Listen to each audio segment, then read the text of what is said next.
Hey y'all, happy Sunday. Hope everything is going well for you and yours. This is the portion of the show where we let YouTube send out the notifications via social media, let folks know that the broadcast is getting ready to start. We'll sit here and we'll count down the next 2 minutes before I push that button and go live. If you happen to be watching this on replay, go ahead and scrub past this graphic until you see my smiling face. If you have any questions and you're joining us today in the live chat, feel free to go ahead and add those questions to the live chat now, and we'll get to them in due course during this live Q&A session. So, sit back, relax, grab a beverage, and we'll get going in about 30 seconds.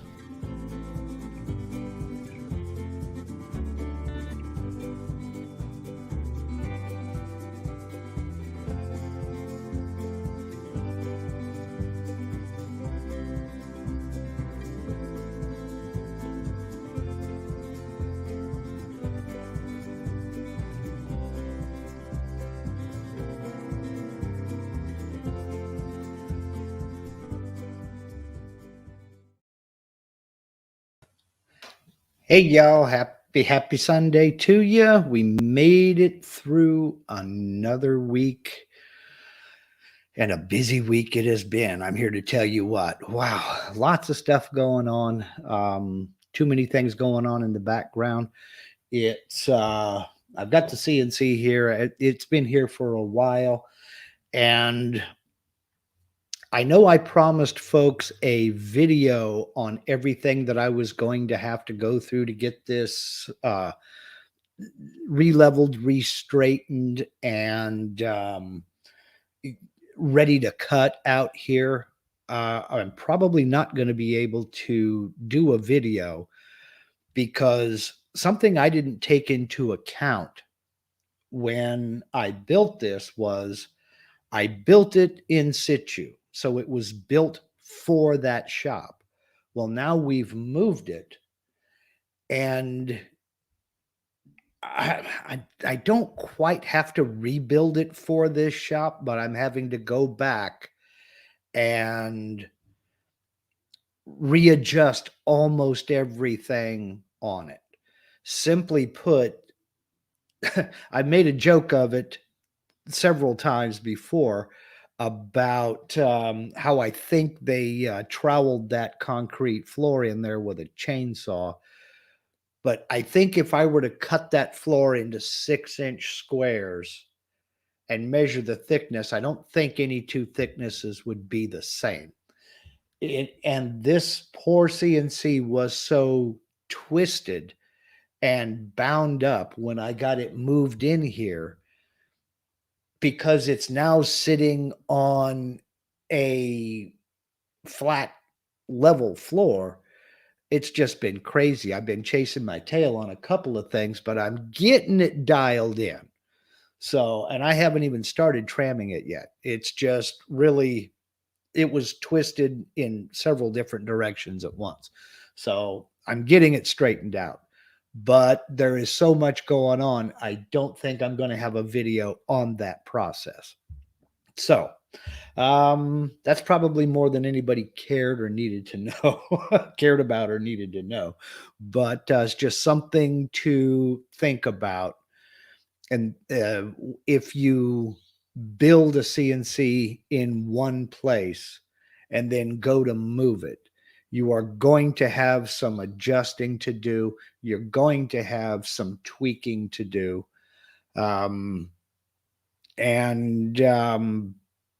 Just take a step back, be methodical, and take it one axis at a time.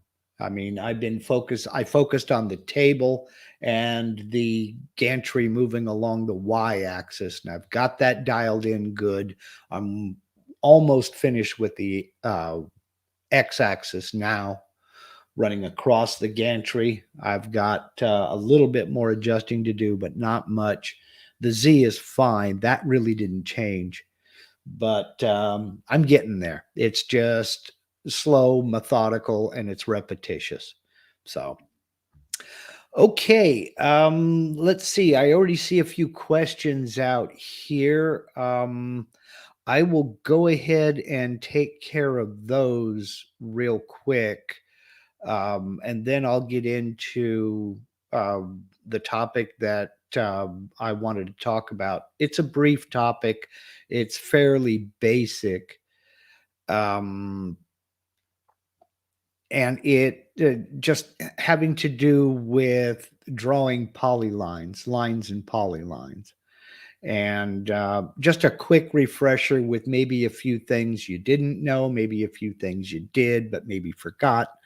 But I'll go ahead and I'll get into some of these questions now. There's only a couple. And let's see. First one was, I got to find it. I scrolled past it. Come along. Where are you? Boy, let's see. Rick French, here we go. Question for the master. I am no master, trust me. Finally broke down and upgraded from VCarve Pro to Aspire. Congrats and welcome to the cool kids side of the table. Uh, just kidding. My question is, where do I start to learn? Do you have a beginner series for Aspire? I do have a beginner series, a 3D carving and modeling for beginners.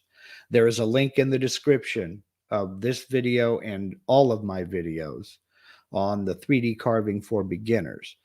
But I would highly recommend you visit and subscribe to the real master, and that's Michael Mazalik, who is here in the chat right now. Howdy, Michael. And he, in fact, will be premiering his latest video today on making a hand-carved texture for use in Aspire. Michael has forgotten more about Aspire than I have learned so far, and he is the one that I go to learn a technique, refine a technique, or refresh myself on a technique. I am kind of at the lower intermediate level, and Michael is a professional, believe me. I would definitely go to his channel, subscribe, go back through his videos and start at the beginning. He's got a series that's right, it's a little more than 50 videos right now on 3D modeling in Aspire. I have some pretty basic stuff. I talk about basic concepts, composite models and combine modes and things like that. But Michael gets into the nuts and bolts of creating these shapes and creating these textures. So there is a link to the video he'll be premiering this afternoon in the description of this video. Head over to that link. Watch with us this afternoon at 2 o'clock Pacific, 5 o'clock Eastern, and then click on his name on that video, subscribe to his channel, go back through his videos there. He is the master, believe me. So I hope that helps you out there, Rick. And as I say, welcome aboard. Let's see. Let me cruise back up here a little bit. There weren't many, as I said. Let's get up here. Come on. Okay. RC Builder 2525. Can you really make money doing CNC work at home? Yes, you can. I am constantly impressed and amazed by the number of people who have started businesses out of their garage that are doing this. It starts out as a hobby, but as you get more and more established, it becomes more and more of a business. I mean, there are several people online within like the Facebook groups or on YouTube who have turned their hobby into home-based businesses and are making very good money. Um, Personally, I never wanted to go into production. I don't sell a lot of my work. I sell some of it. I will take the odd commission here and there. But I'm retired. I don't want a job. And I don't want to make this a job, because the minute it becomes a job, it's no longer fun. But you certainly can. And it can start as a side gig and then move up from there into as big a business as you want to build. The custom project field is wide open and is growing leaps and bounds. It's very easy for somebody to go down to the big box store and buy, for instance, a cutting board. You're not going to compete with big box store prices, so don't even try. But it's very easy to go down and buy a basic cutting board to use in your kitchen. It's another thing entirely to go down and get a cutting board with your name on it, or a loved one's name on it, or with a custom design or a custom pattern. And that's what people are interested in. Of course, they're priced accordingly. Check your market, see what folks are interested in, see what folks want.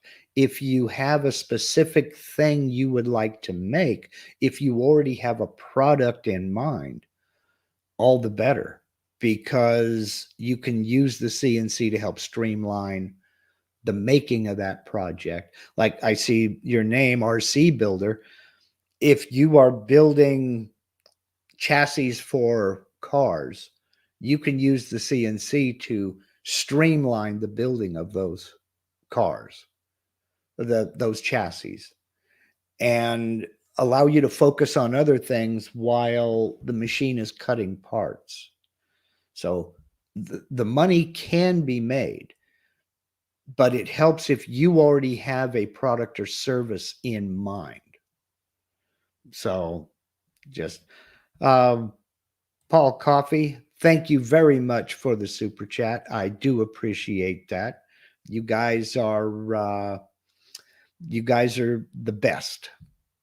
So say no to the Fiverr. Okay.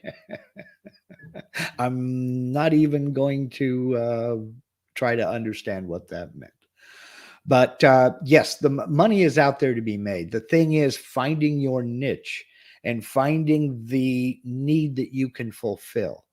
And they can come from some of the craziest places. For instance, I don't have one out here with me, but my wife is a knitter, and her favorite local yarn shop, she wanted a business card that was kind of a little bit more permanent than a business card. Well, in working with wool, they use aromatic cedar to keep moths out of the wool, because the larvae from the moths will eat up the wool. So I came up with this little thing. It's a little oval, about so big. It's not very big at all. And I used a V-bit to engrave a silhouette of a sheep on the front of it. And then on the back, I engraved the business card information. And I made a bunch of these out of 1/4-inch thick aromatic cedar. And I took them into the yarn shop and I said, what do you think of those? Oh, she fell in love with them. I took 6 of them with me, and immediately the ladies who were there at the yarn shop when I took them in, they bought them all up right then and there. So she Jenny got her business card, and instead of giving them out for free, she had people actually buying them from her. So you're not going to get rich making things like that. I mean, they were selling for $6 each, but you get my point. It's the customization that makes it special, you know? So if you can put a name or a pattern or a design in something that people use every day, I'll throw away one of my ideas. One of my ideas is my daughter, my oldest daughter and her husband, they don't eat at the kitchen table. It's just the two of them. They have little wooden butcher block TV trays. I've been thinking about getting a set of those and taking the top off and doing an inlay, a V inlay on the top of those TV trays, because anybody can go down and buy the butcher block TV trays, but you can't just go down and buy a custom inlaid one. So I can see, you're doing a set of four, you'd be doing four inlays, you'd have to charge accordingly. And you'd have to know your market to see if something like that would sell. But my broader point is that yes, you can make money if you want to. So, okay, let's see. Cruise down here. Troy Pritchard says, I put adjustable rubber feet under my CNC. It's not attached to the table like yours, Mark. Yes. And this dovetails in with Ayal talking about what exactly are you doing to readjust your machine? Are you taking out screws or what? Kind of. Basically, I'm adjusting the linear rails. And that is okay, the frame was built and then the table is attached on top using what is it, 6, 8, 10 supports between the actual CNC table and the frame. If you go back and look at my build videos, you'll see what I mean. I believe it's in episode 7 or 8 where I attached it, the CNC table frame to the stand. And they were twisted. So I had to disconnect, pull the screws out of the supports that held the table and get them leveled up and into place to remove that twist. Then from there, that kind of also put some stress on the gantry uprights on each side and kind of kicked one in a little bit. So taking that twist out of the table. So I had to loosen up the linear rails that run my gantry back and forth and get that all straight so that they're running parallel with no bind. Then, which meant that I had to play around a little bit with the x-axis because it kind of threw that off a little bit, or the x-axis, the gantry across the top. So it's just dialing in is basically what I'm doing, getting it all straight and square again, because it was straight and square for that floor, but not for this one. So there's a lot of just little tweaks here and there. And I'll be honest, when I built it originally, I wasn't as meticulous about measurements as I could have been. I was using the tape measure and a machinist scale when I built this. Well, now I'm using the dial indicator to get in and fine tune things to where I was building as close as I could just using a machinist scale and a tape measure. Now I'm really going for as much precision as I can get, just to improve the quality of the work pieces. So I hope that answers that. The leveling feet under the table really wouldn't have helped me out. So Rob says, caught the tail end. You mentioned another carve guru. He is the guru, and his name is Michael Mazalik. He's here in the chat with us today. There is a link to his latest video that I will be there's a link to his latest video that he'll be premiering this afternoon at 2 Pacific, 5 Eastern time. There's a link to it in the description box of this video. I mean, serious. Come on over here, over to his video. Check out his videos. He is the master. Believe me. Okay, let's see here.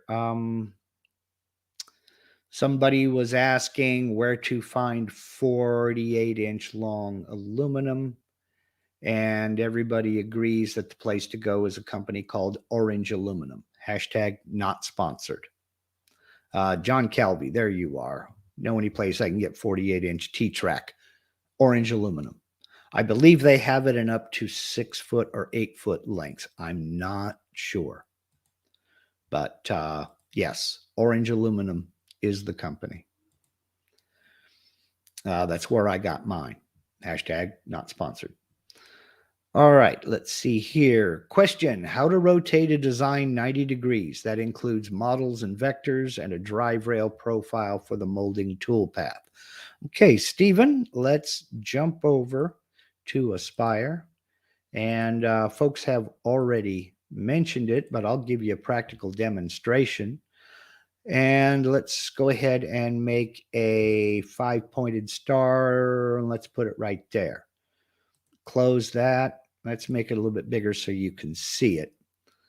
Hold down Shift and drag it out. There we go. Okay, there are several ways of doing anything in just about any Windows program.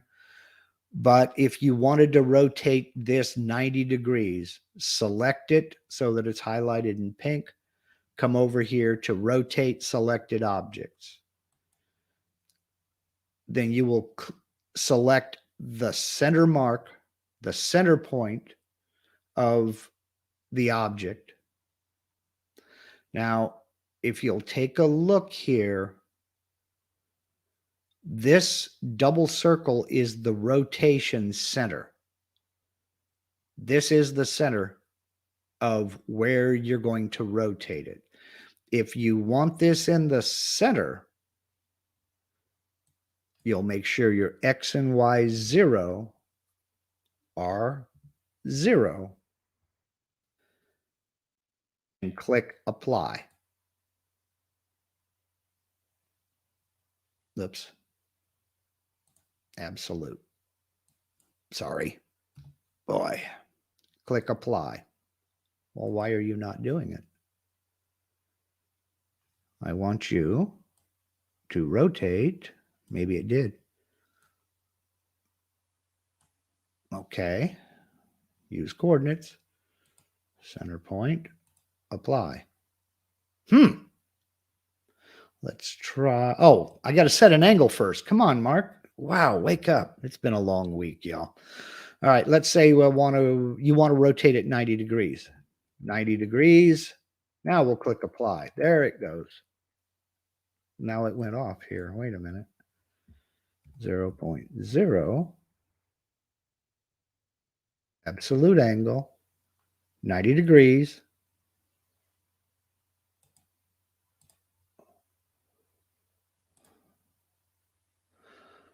What is going on? Is it my old computer dead? Let me delete this and try again here. All right. Let's get your head out, Mark. All right. There we go. Let's go with a 2-inch.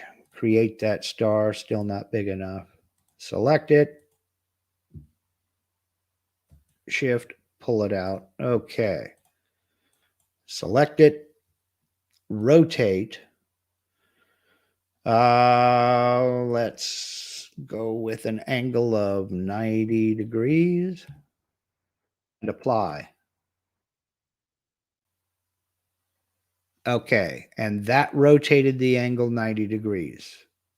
There was my start point. Let's try something that's a little bit easier. Let's Control Z to undo that, close, and I'm going to go into node edit mode. Whoops. I'm going to go into node edit mode and we'll delete that span. just so it's easier to see that this point is the one that's moving. So type in, select this, go into rotate. Now we'll change this 90 degrees, apply, and we see that that point did rotate the 90 degrees. Okay, sorry about all the bouncing around and everything. I didn't think about this being a uniform 5-pointed star and being so difficult to see that it actually had rotated. So hope that answered that. Am I still screen sharing? Let's stop the screen sharing. There we go. Jeez, boy. Yeah, Paul, gotta love a live stream. Ah, man. Yes, and Martin Pearson has that absolutely correct. That was another way I was going to say, if you want to select the items, the objects that you want to rotate 90 degrees, just select everything and tap the number 9 on your keyboard. Now, when I say the number 9, I mean the numbers across the top of the keyboard. Sometimes the number pad off to the side doesn't work. But if I hit the number 9 up above the first row of letters on the keyboard, that will rotate them 45 degrees. If that's going in the wrong direction, press the number 0 and it'll rotate in the opposite direction. Okay? And each click of that, each tap of that button will rotate it 45 degrees. So, okay. Let's see. Les Clemens says, Mark, you need more light on your face. Your white hair is over the top. Yeah, I agree. Yes, I know. I'm still getting everything figured out and worked out. Eventually what's going to happen is I'm going to be moving the monitor up above the camera and that's going to light. But you're right. I do need a ring light up here because I've got the glare from the overhead lights hitting right in the center of my face. But I'm working on it. I'm working on it. So let's see.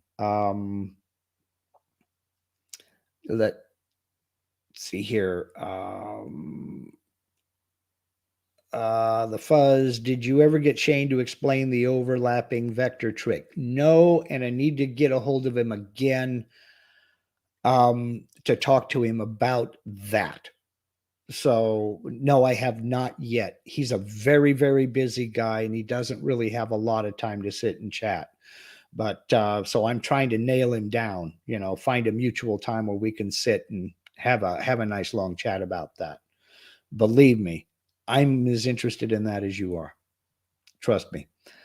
So let's see here. Cruise down a little bit more.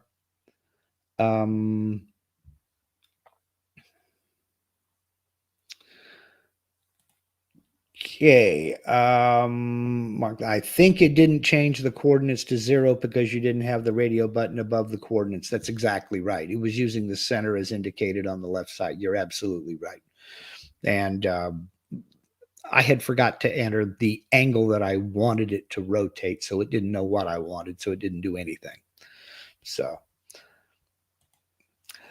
Paul Coffey, if the number pad isn't working, try the num lock button. Yes, even with num lock, sometimes it does not work. So I just use the numbers above the first row. So, okay. I think I'm kind of caught up here. There may be one or two I missed, but I will come back and get to them. So for right now, let me go ahead and share, and I'll get into the topic that I wanted to discuss today. And that was just kind of a basic refresher on drawing polylines here in Aspire. So let me go ahead and close that and we'll delete this. Now I just said drawing polylines in Aspire, but this is identical in Cut 2D, Desktop in Pro, VCarve Desktop in Pro, and Aspire. So they all work exactly the same way. Now, drawing a polyline up here, here is the icon for it. And the easiest way to draw a polyline is to figure out, using guides or just eyeballing it, figure out where you want that line to start and put your cursor there. You'll notice I have an X and Y readout that tells me where I am. I'm at -2 in X, -3 in Y, and just click, and that sets my starting point.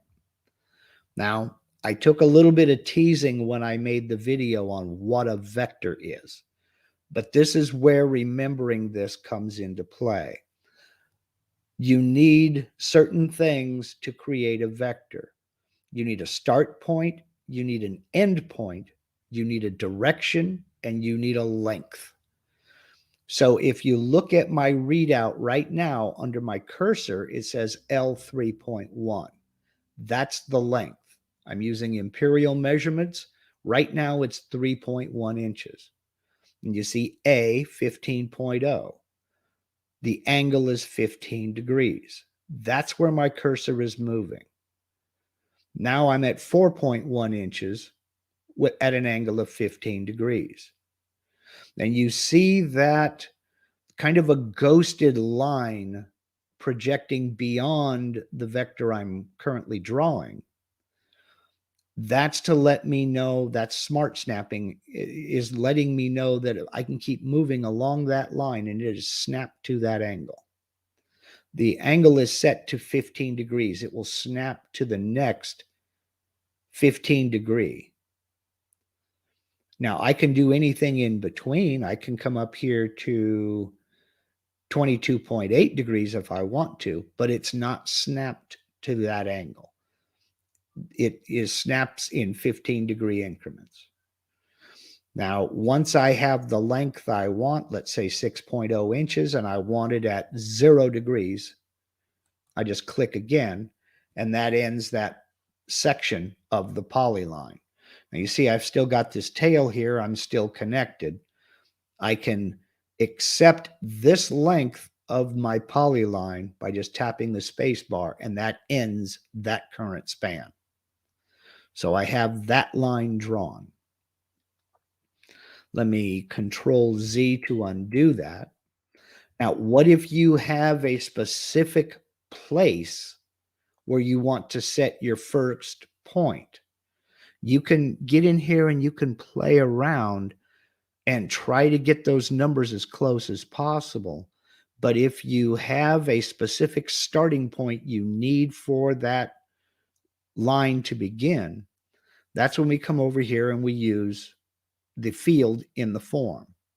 Now, this looks a lot more complicated than it actually is. But what we'll do is, let's say, for instance, I need my start line to be at X -2.5 and Y 2.5, positive 2.5. I'll come over here and I'll type in -2.5 and Y 2.5 without the negative. Then I'll click add. And then when I bring my cursor over here, that start point is locked in on that coordinate. That start point is at -2.5, positive 2.5. Now, if I know exactly where I need to go, I want 6 inches over here at an angle of 0, I can just drag my cursor over into that position and click and end my line right there. But if I have a specific place, length, or angle, I can enter that next. So for instance, let's say I want my next point to be 3 inches long at 45 degrees. I will come up here, clear these two fields, and give an angle of 45, up, up, up, negative 45 because I'm going below. It'll be negative 45.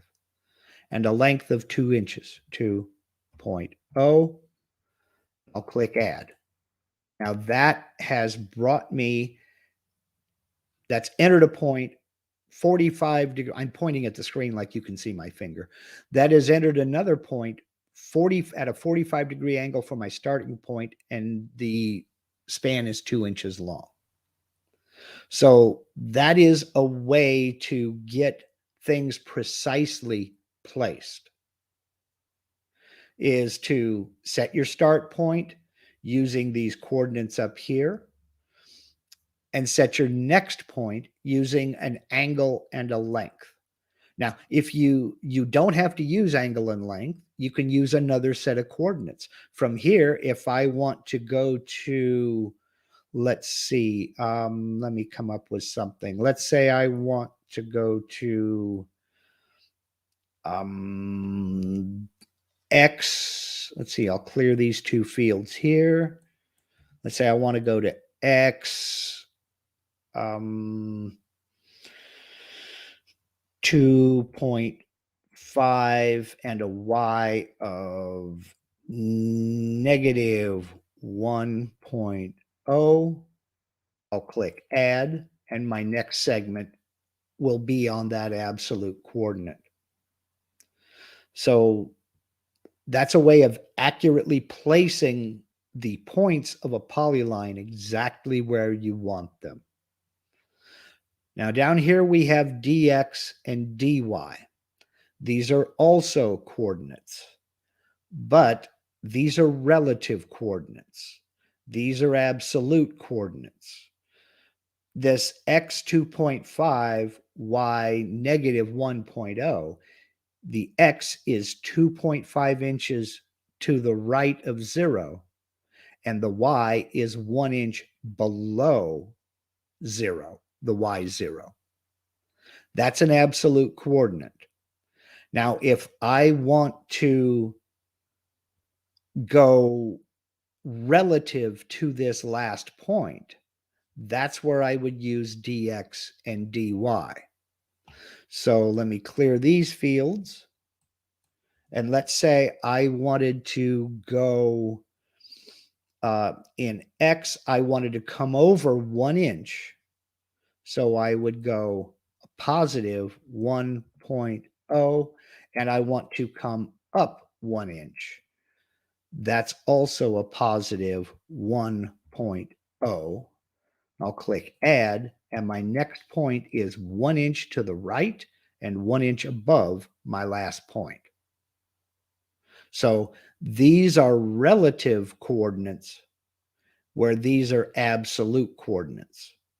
This is just the angle, the direction, and the length.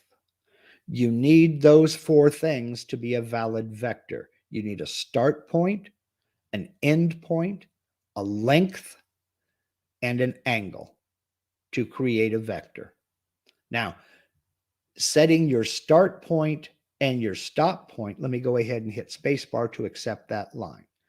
Setting your start point right here, for example, I'll click, and setting your end point, the end of this, I'll click. That also automatically sets your angle and your length. But if you don't know exactly where your end point is going to be, you can use angle and length, or a relative coordinate, or an absolute coordinate. So I've been asked several times, how do you place a vector precisely? How do I start one and draw a 2-inch long vector from point A to point B? That's how you would do it. You would enter your start point here first. So let's go with, see, how big is my material? Let's go with 4 and 4. Whoops. Backspace, click. 4 and 4, and then click add. There's my start point. Then I could come down for the next point, and enter -4, -4, and there's my next point. So let me go ahead and click that and try to get back to you because I'm sure there are some questions. And let's see. Okay. All righty. Let's see. Yes. Troy Pritchard is absolutely correct. You can change the angle that your cursor snaps to. I have mine set for 15 degrees. Under Edit, Snap Options, you go up to the Edit menu in vCarve Aspire and go to Snap Options, and you can adjust that angle. Let's say you want it set at 5-degree increments. Then it will snap at 5-degree increments. So let's see here. We got a few things here. Let's see. Dave Blackburn says, Mark, what do you think about a torsion box for the CNC table? I built mine with a 6-inch torsion box table, anticipating a move later. Yeah, whatever works for you. The only thing I would say is know that there's going to be some adjustment probably after you move, because we build these structures to be as rigid as we can, but just in transportation, you're going to have some shifting, and it was built for a specific location. Or when you move that location, any variation in any kind of elevation is going to throw things a little bit out of whack. So there will be some adjustment needed. As far as a torsion box is concerned, I didn't see really the need. I can see some advantages. So maybe I should have gone with a torsion box, but I don't really think it's all that necessary. Not for me anyway. So let's see. Let's see here.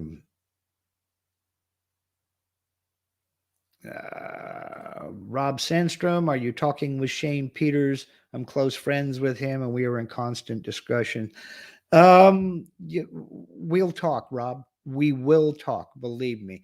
It's just coordinating between Shane and I. We have kind of different schedules, and whenever I've got time, he doesn't, and whenever he has time, I don't. So we'll talk later on. So I meant about the overlap. Okay. All right. Yes. We will talk a bit later on. This is one of the things I love about the YouTube community. If you don't know somebody, you know somebody who does. I love it. Okay, let's see. John Sautier says, take a 3-inch circle with a pivot point 1/2 inch from the edge, make a copy and rotate it 90 degrees. I want to pocket the path the first circle will take to get a copied circle. All right. Let's see what let's try this out here. Okay. This is going to be interesting. Come on. Move out of the way. There we go. And let's jump over here.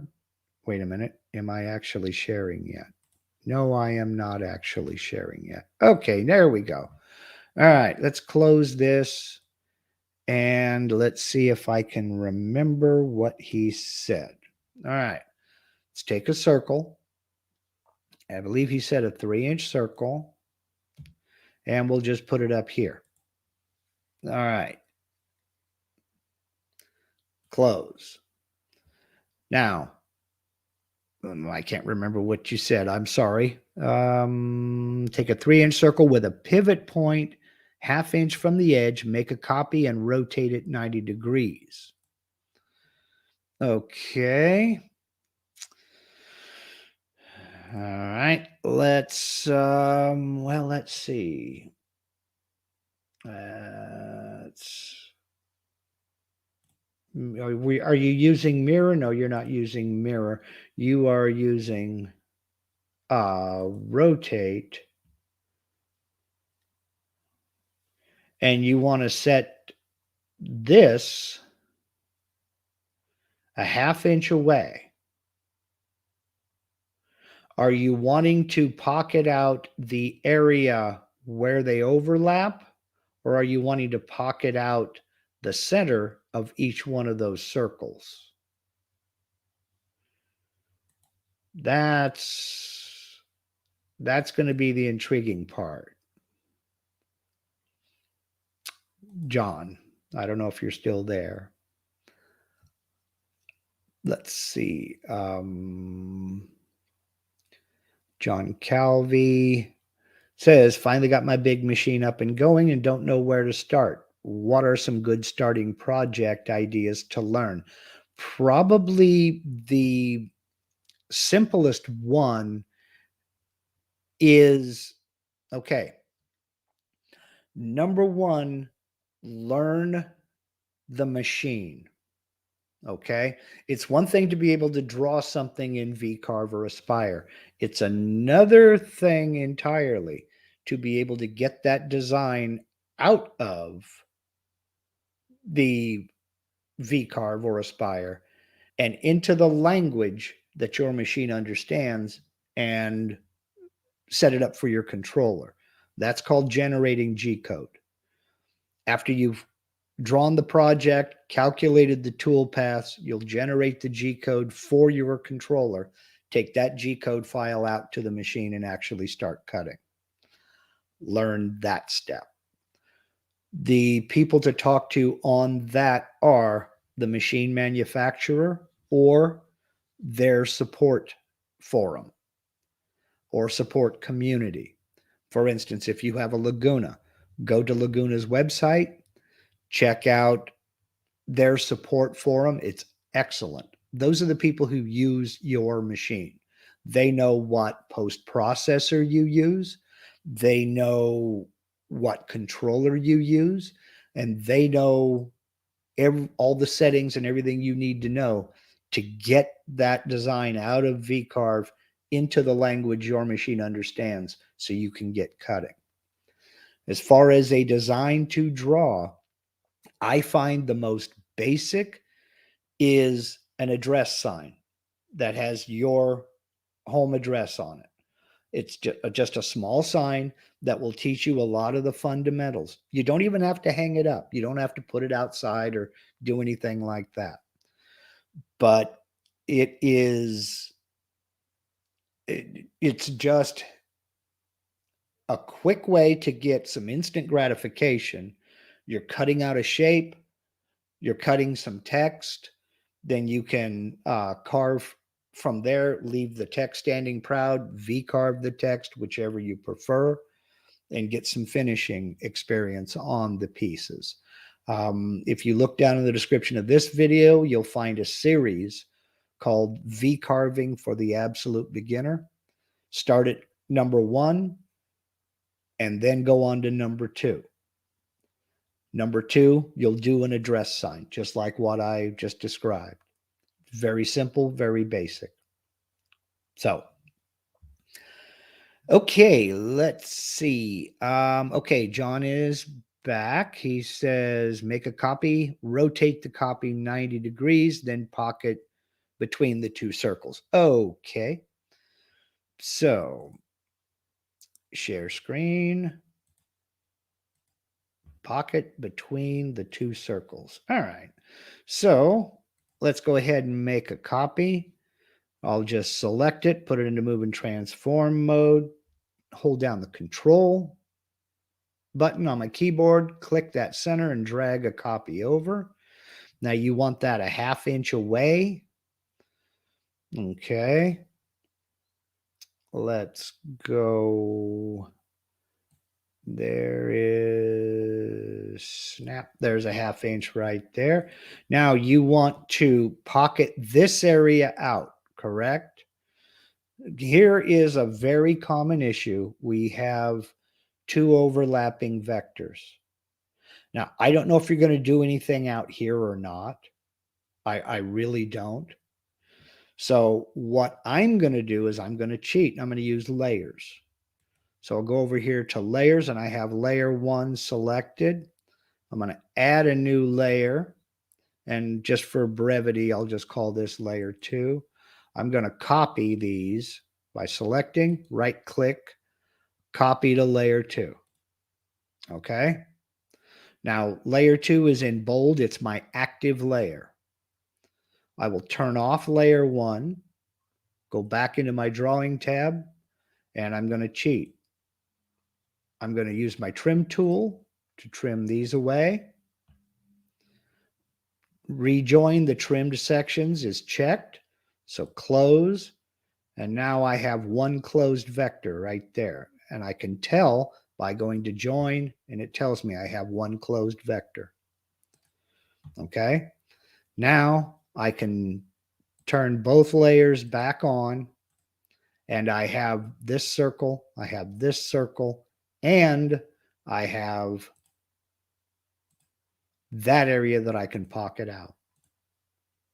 Is that what you were trying to do? Let me get back over to you and we'll see. Is that what you were trying to do?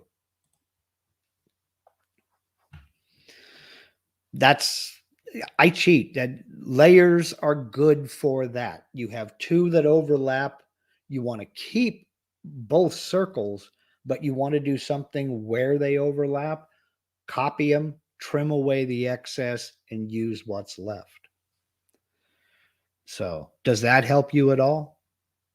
It looks more complex than it actually is. So, let's see. Okay, it looks like I have caught up with everything. Okay, here we go. Austin, how do you know when to use climb versus conventional? You're not going to like this, but probably the easiest, well, see, I don't know.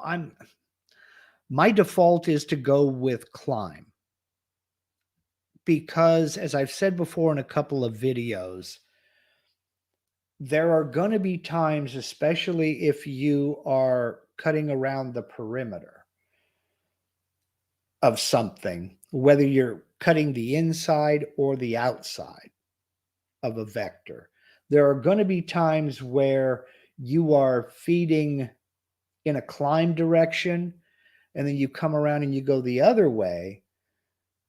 It's now the conventional direction. And what that has to do with is the direction in which, I don't have a bit here to demonstrate. I put all my bits away.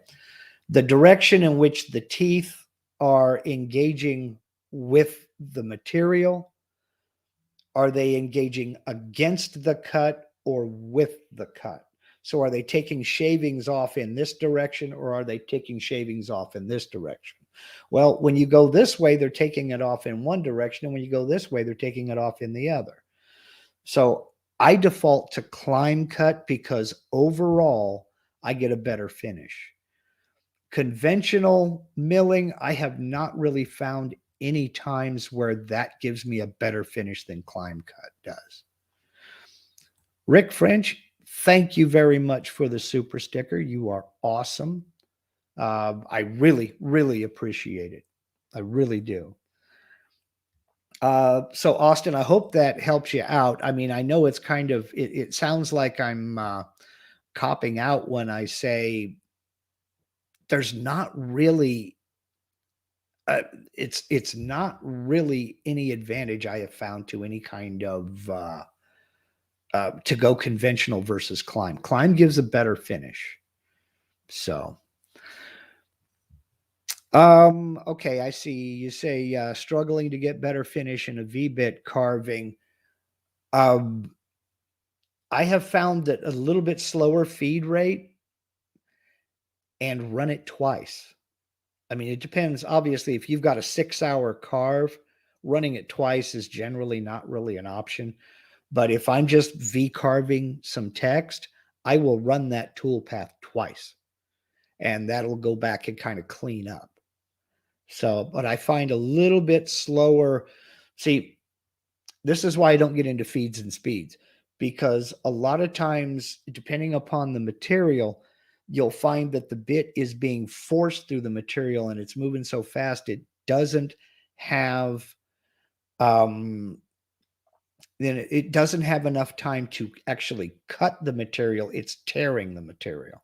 And this is especially true if you're doing something like pine, cedar, fir, a softwood, or some softer hardwoods. You have to slow it down to let that bit actually cut the fiber and not just rip through it.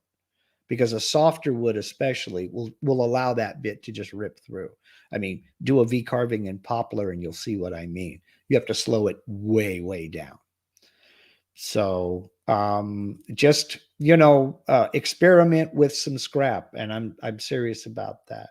Okay, RB Woodwork has a question up above. Let me get up here. How's it going up north, RB? I know you're right up I say right up the road. There we go. Okay, I have found the vector validator doesn't always find open or overlaps. Sometimes I struggle finding the issues without zooming way in and go over each vector. Is there an easier way? Number one, the vector validator will not identify overlaps or intersection or any, it won't even check any vector that's grouped. So if you have vectors in a group, it won't check them. It won't identify them. They have to be ungrouped. Now, I'm not sure what the tolerance is on the vector validator. But if, in other words, I don't think it matters. If you have an overlap, it should show that overlap no matter how long it is. But if the vectors are ungrouped,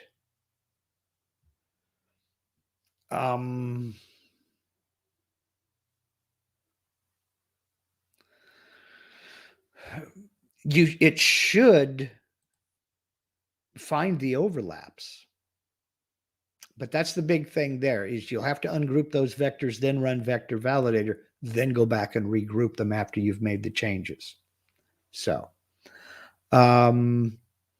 Tommy is, would you run the second cut at the same depth?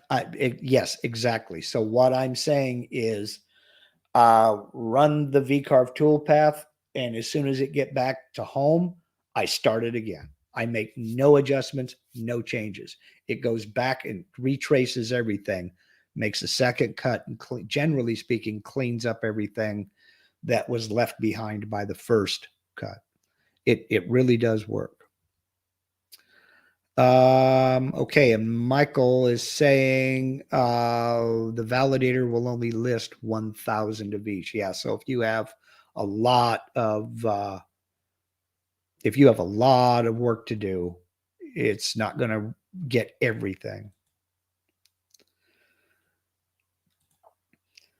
Okay, John Sautier say, no, this is hard to explain. I want the first circle to rotate in a pocket. Okay, yeah, I'm not following what you're trying to say. I'm sorry. I'm not following what you're trying to tell me.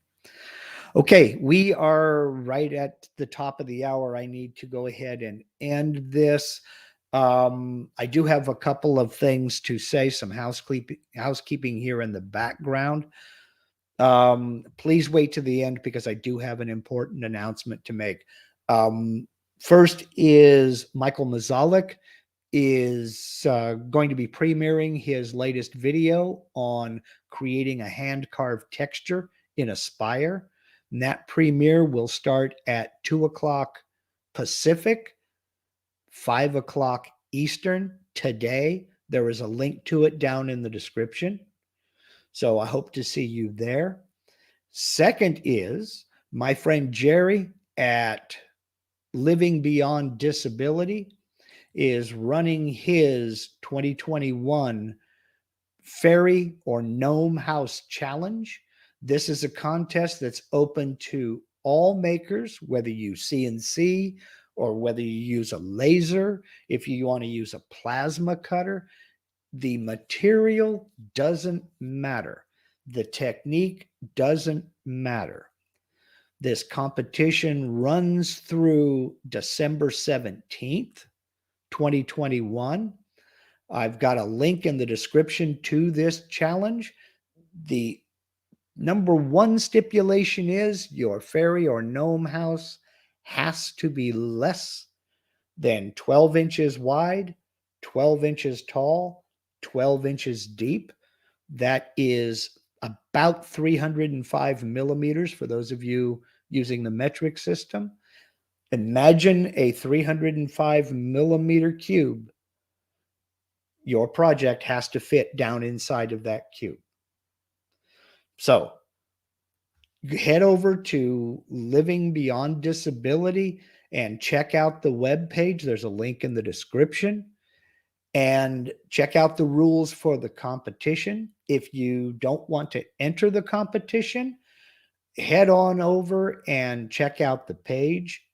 Jerry's mission with Living Beyond Disability is, as a disabled person himself, he's trying to inspire disabled people to let them know that you can still do what you want to do. You can still have a happy, successful, productive, rewarding life. You just may have to approach certain challenges from a different angle. And he is living proof of that fact. So if you are not interested in doing the competition, but you'd like to help out this good cause, Jerry will gladly accept any donation you would like to give for the purchase of prizes for this competition or to help defray some of the costs. You can find out everything you'd like to know about that over at livingbeyonddisability.com. There's a link to it down in the description box of this video. So hope to see everybody participating. The big major announcement for me, this is behind the scenes here, is there will not be a live Q&A next Sunday at all. I am going in Wednesday, so 3 days from now, to have some dental work done, and I won't physically be able to talk by next Sunday. I don't know about the 28th, which would be the following Sunday, but I do know that next Sunday there will be no live Q&A. So you have plenty of time to get involved in the Living Beyond Disability Challenge. You have plenty of time to get Christmas gifts done.